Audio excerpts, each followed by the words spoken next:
मेरे घर में हमेशा झगड़े होते हैं। मेरी और मेरी पत्नी का झगड़े के बिना एक दिन भी नहीं गुजरता। वैसे तो मेरी माँ की और पत्नी की भी हर रोज तू मैं सुना ही देती है।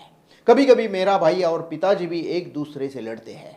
हमारा घर भी बड़ा है, हर एक को गाड़ी है, पैसे की कोई कमी नहीं, फिर भी घर में झगड़े झगड़े झगड़े होते रहते हैं। क्या वजह हो सकती है ऐसे झगड़े होने की? अगर यह जानना चाहते हैं तो इस वीडियो को अंत तक देखें। मित्रों, आज मैं आपको एक अच्छे और खासी कहानी सुनाता हूँ। महान कवि कालिदास महसूस कर रहे थे कि वो एक महान ऋषि बन गया है। एक बार यात्रा करते हुए उन्हें बहुत प्यास लगी। उन्होंने देखा कि एक बूढ़ी औरत कुएं के पास पानी भर रही थी। कालिदास जी ने कहा, माता जी, आप मुझे पानी पिलाएगी तो आपको बहुत योग्यता मिलेगी, धन्य हो जाओगे आप। तो बूढ़ी औरत ने कहा, पहले अपना परिचय तो दे दो, फिर मैं तुम्हें पानी पिलाऊंगी। तब कालिदास जी ने अपना परिचय देना शुरू कर दिया। कालिदास ने कहा, मैं एक यात्री हूं। बूढ़ी औरत बोली, केवल दो ही यात्री है, एक चंद्रमा और दूसरा सूरज, जो रात और दिन चलते हैं। कालिदास जी ने कहा, मैं एक अतिथि हूं।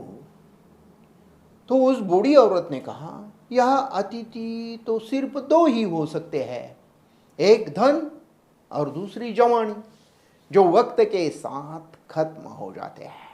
सही सही बताओ कि तुम कौन हो? फिर कालिदास जी ने कहा, मैं एक सहिष्णु हूं, अभी तो पानी पिलाऊं।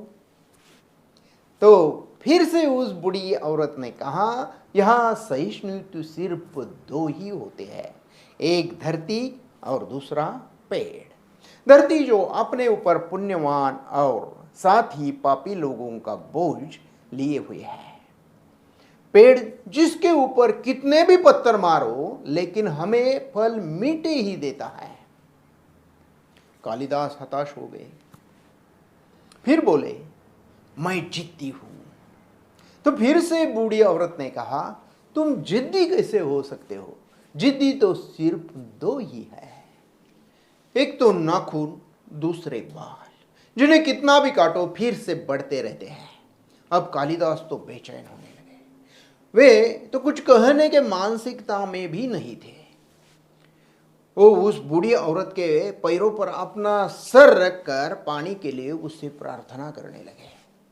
तो उस बूढ़ी औरत ने कहा, उठ जाओ बेटा।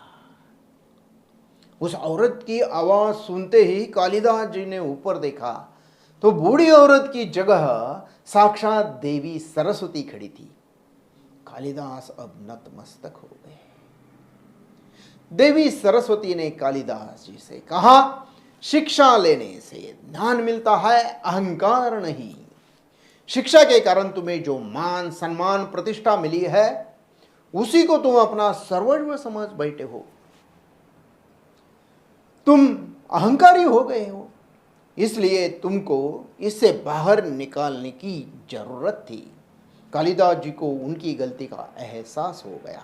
उन्होंने देवी सरस्वती को हाथ जोड़ माफी मांगी। देवी सरस्वती ने भी उनको माफ कर दिया और फिर कालिदास जी पानी पीकर तृप्त हो गए और अगली यात्रा पर चले गए।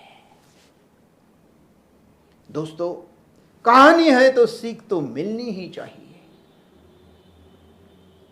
यह सब क्यों होता है? कौन सी वजह है? यह सब अहंकार की वजह से होती है। अहंकार को ही ईगो कहते हैं। ईगो का अर्थ है घमंड, अहम, आपा। ईगो मीन्स दूसरे के प्रति अपनी श्रेष्ठता में गर्व का एक बड़ा हुआ भाव। क्या है ये भाव? क्या है अहंकार?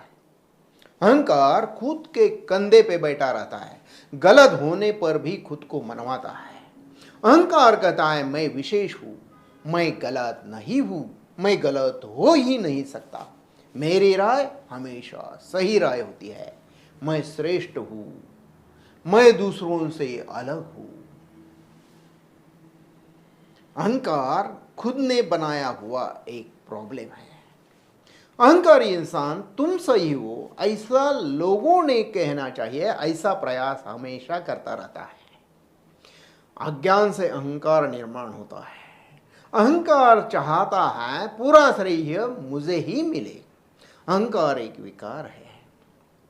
अहंकार यह चाहता है कि मैं सभी से अलग दिखकर, अलग होकर हाईलाइट हो जाऊं।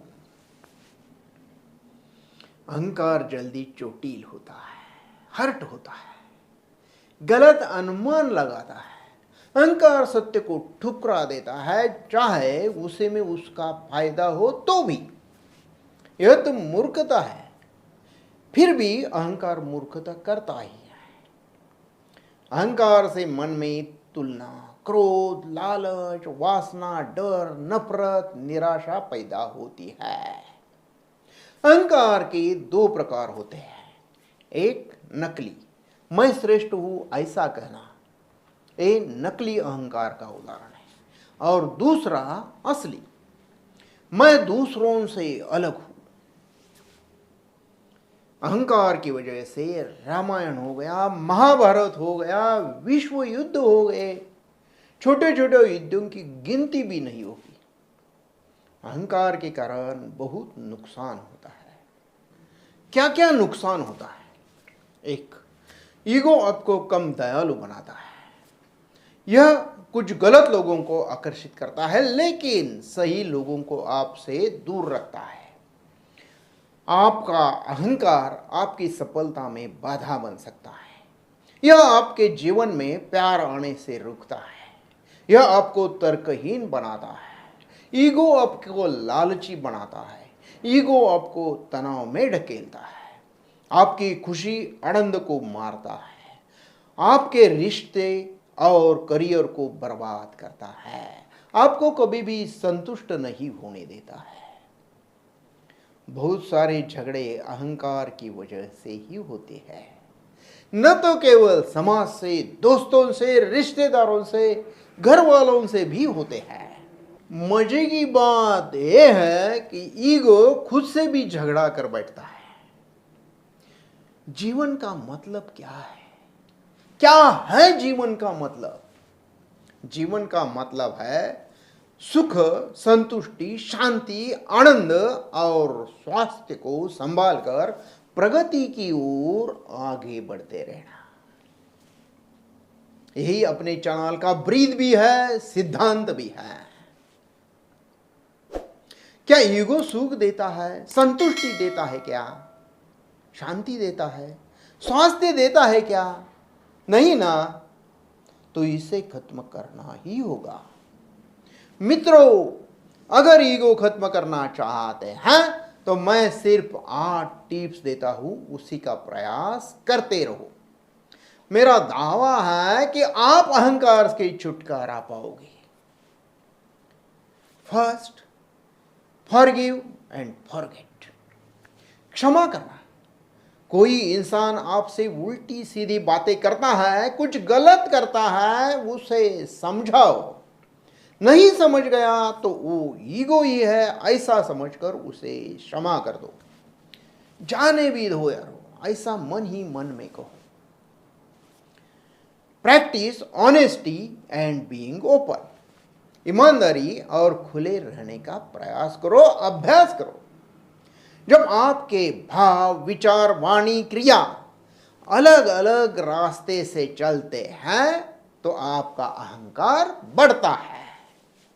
जब भाव, विचार, वाणी, क्रिया एक दिशा में है, इनमें तालमेल है, तो अहंकार निश्चित रूप से कम हो जाता है।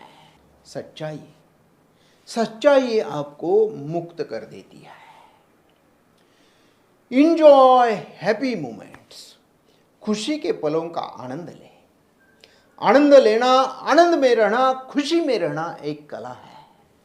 उसका अभ्यास करते रहना चाहिए। खुशी में रहना एक आदत बननी चाहिए। प्रैक्टिस करो, हो ही जाएगा। Practice gratitude.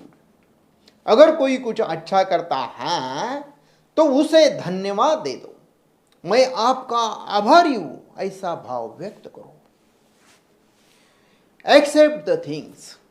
गलती अपनी हो या किसी और की, उसका सहजता से स्वीकार करो।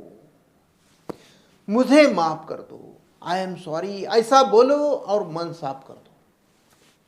हु एम आई, मैं कौन हूं, इसका प्रतिशोध ले लो। मैं इस ब्रह्मांड का एक छोटा सा हिस्सा हूं, मैं अलग नहीं हूं, यह जान लो। यह बहुत महत्वपूर्ण बात है। प्रैक्टिस स्पिरिचुअलिटी, आध्यात्मिकता को स्वीकार करो और उसका अभ्यास करो। अध्यात्म के सही अभ्यास से अहंकार की दीवारें उखड़ जाती हैं। बर्न द ईगो, इसके लिए एक प्रयोग करें। ज्वाला के सामने खड़े हो जाओ, अपना सारा अहंकार मन से निकाल कर मुट्ठी में इकट्ठा करो, विजुअलाइजेशन करो। इस अहंकार को ज्वाला में जला दो। मन ही मन में कहो, अब मेरा सारा अहंकार चला गया, अब मैं अहंकार मुक्त हो गया हूं। होली तो हर एक साल में आती है, इस मौके को ना गवाएं। उस वक्त ना सिर्फ अहंकार बल्कि क्रोध, लालच, ईर्ष्या, डर, नफरत, झगड़े, इन सभी राक्षसों को इकट्ठा करके होली में जला दो।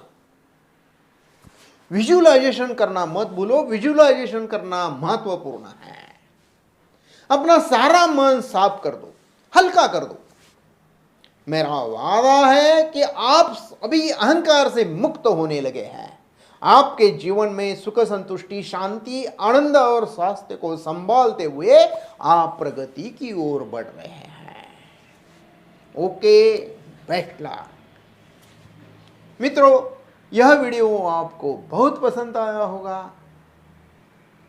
अपने हैप्पी लाइफ बाय डॉक्टर मनोहर ससाने इस चैनल को सब्सक्राइब करो, बेल आइकन दबाओ, लाइक करो और इस वीडियो को अपने दोस्तों और रिश्तेदारों को शेयर करो। धन्यवाद।